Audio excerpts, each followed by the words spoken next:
Allez, on parle des marchés boursiers à présent sur Boursorama et on se demande tiens, si on ne va pas vivre une espèce de bis repetita sur le marché français à l'image de ce qu'on avait vécu en mars avec des secteurs qui sont liés de près ou de loin au Covid, qui décrochent, comme on le voit, qui décrochent avec violence, et d'autres qui résistent à la crise, voire même qui en tirent pas profit, mais en tout cas parti.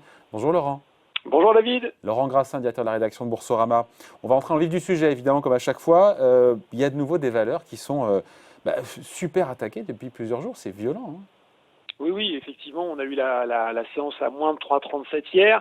Là, David, au moment où je vous parle, on a moins 0,60% sur le CAC 40. On avait l'impression qu'on pouvait tenter un rebond un peu plus tôt dans la matinée, et puis ça semble... ça fait du moins 9 là, hein. Ça fait du moins 9 sur 4 séances. Hein. Ça commence à faire un petit peu lourd, effectivement. Et j'avais fait le petit décompte que je fais traditionnellement hier soir sur le SBF 100. On avait... 4 valeurs qui reculaient de plus de 20% sur les 5 dernières séances, 12 qui cèdent plus 15%. Parmi ces valeurs, effectivement, c'est toujours plus ou moins des valeurs qui sont liées au Covid-19. On va commencer par Sopra Steria, hein, même s'il y a un petit rebond aujourd'hui. Alors, avec un chiffre d'affaires qui a baissé de 5,9% de données organiques au troisième trimestre pour Sopra Steria, mais surtout, ce que les investisseurs ont retenu, c'est les difficultés du secteur aéronautique auquel Sopra Steria est exposé, et des difficultés qui sont poursuivies au troisième trimestre avec une chute de moins 30%, et puis alors que c'était moins 20% au trimestre précédent. Et puis dans ce groupe de super baisse entre guillemets. Vous allez parler de Fnac Darty, je suis sûr. Bah oui, et puis surtout de Maison du Monde, peut-être un peu moins gros, mais quand même plus emblématique, puisqu'il y a eu cette séance de très forte baisse, moins 16%. Là aussi, avant même les mots du président de la République, la crainte d'une fermeture des magasins non essentiels, comme on le dit, et d'un coup dur en fait pour les distributeurs, effectivement, donc Maison du Monde et Fnac Darty, avant les fêtes de Noël. Et puis assez logiquement aussi, David, on retrouve des parapétrolières, Vallourec, CGG, Technip FMC. Le baril de Brent est en train de plonger depuis quelques jours. On est à 37,65 $ le baril aujourd'hui, en forte baisse. Et là 37, aussi, pardon, je coupe, c'est sur le Brent. Sur le Brent. Ah ouais, tout quand même. Ouais, okay. ouais, donc le mouvement de baisse sur le pétrole est bien enclenché également, avec tout de suite un effet sur les valeurs du secteur, alors même que concernant Technip FMC, les résultats au troisième trimestre étaient plutôt plus résilients que prévu. Pardon de dire de manière un peu abrupte, mais c'est toujours les mêmes qui en prennent plein la figure, quoi, au final, non? Là, pour le coup, on retrouve... Par rapport à la première vague. Exactement, on retrouve un peu les mêmes victimes, si je puis dire. On a effectivement donc les valeurs qui sont très liées au Covid, les parapétrolières, les distributeurs. On a aussi assez logiquement la restauration collective, Sodexo, Elior. Je vous coupe, Sodexo, dont le patron Denis Machuel sera avec nous mardi prochain. Voilà, donc je pense ça doit être compliqué actuellement pour Sodexo, alors qu'on s'oriente, enfin qu'on est dès demain dans ce confinement. On peut citer Elior, on peut citer aussi très logiquement les foncières, et notamment les foncières commerciales, alors ICA, Unibail Rodamco Westfield, Mercialis, Clépierre, et puis aussi, David, les exploitants d'EHPAD, Orpea et Corian, qui sont également en baisse de plus de 20% sur les 3 derniers mois. Oui, Unibail dans le patron aussi, Christophe Cuvillier sera avec nous sur Boursorama, dans Ecorama, mercredi prochain. Les gagnants à présent, Laurent, pareil, en fait, c'est toujours aussi un petit peu les mêmes, non? C'est la tech, la santé, non?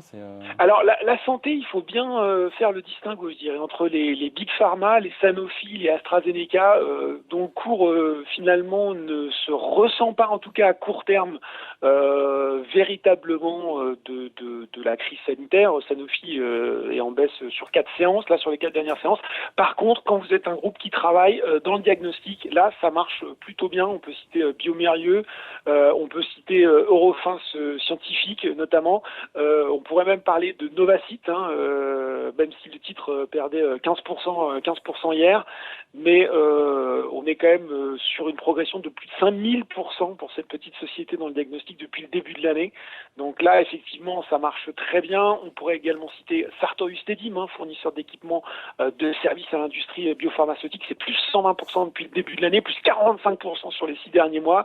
Et puis, quand même, pour les plus petites sociétés qui travaillent sur un vaccin. On a bien sûr en tête l'exemple de Moderna si on est de l'autre côté de l'Atlantique, mais chez nous, il y a Valneva, une biotech qui travaille sur un vaccin contre le Covid-19, qui a déjà un accord avec le Royaume-Uni, qui progresse de plus de 130% depuis le début de l'année.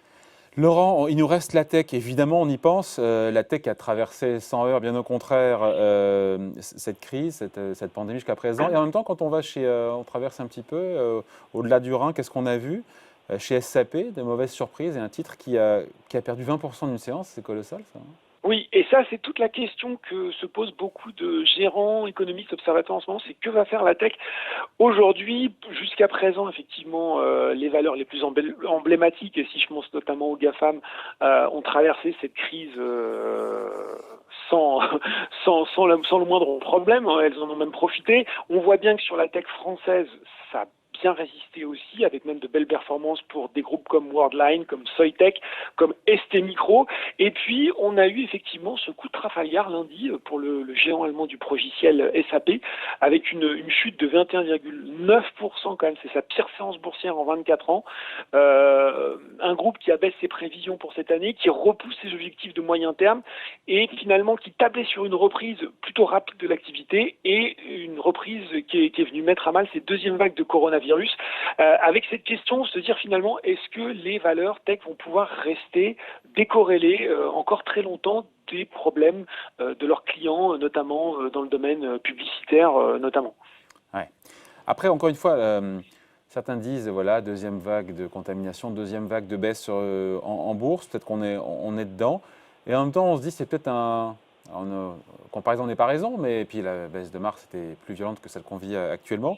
Mais ce ne serait pas un bon point d'entrée aussi, je ne dis pas aujourd'hui, mais peut-être bientôt, pour ces valeurs délaissées, massacrées, non? Il y a un truc à faire?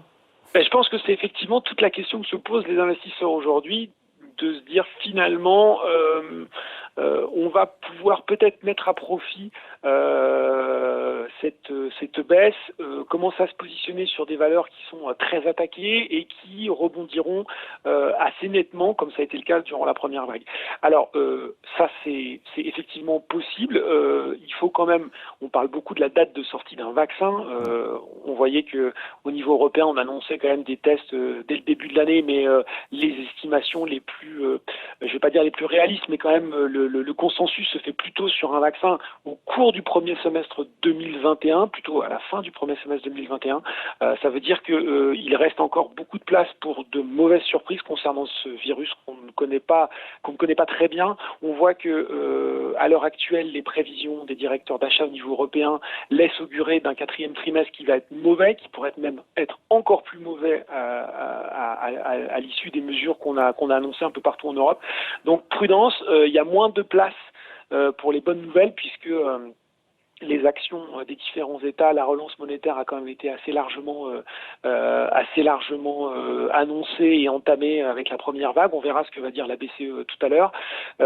Par contre, David, j'avais envie de terminer là-dessus. Il y a un pays, puisqu'on parlait des valeurs qui vont sortir gagnant de la crise, qui se décorrèle des autres en ce moment, et vous savez lequel? Je dirais la Chine, au hasard. Ben oui, non, mais c'est la Chine, effectivement, et en fait, un des marchés qui affiche la meilleure performance depuis le début de l'année, hormis le Nasdaq, c'est le CSI 300, l'indice chinois, qui affiche une progression de plus 16% depuis le début de l'année, avec de plus en plus de gérants qui sont assez optimistes sur la Chine, d'autant que là-bas, eh bien, il n'y a pas a priori de deuxième vague à l'horizon. Donc peut-être que finalement, en bourse, le salut sera à aller chercher du côté des valeurs chinoises. Bon, ben on finit là-dessus. C'est sportif comme le marché chinois, hein. Puis il y a le risque de change, c'est pas simple non plus. Il vaut mieux y aller dans le cadre d'un fonds que d'y aller en tant qu'investisseur individuel, c'est clair. Pour éviter les déconvenus. Mais ça peut être une idée de diversification par les temps qui courent. Bon, merci beaucoup Laurent, bonne journée. Merci David. Salut.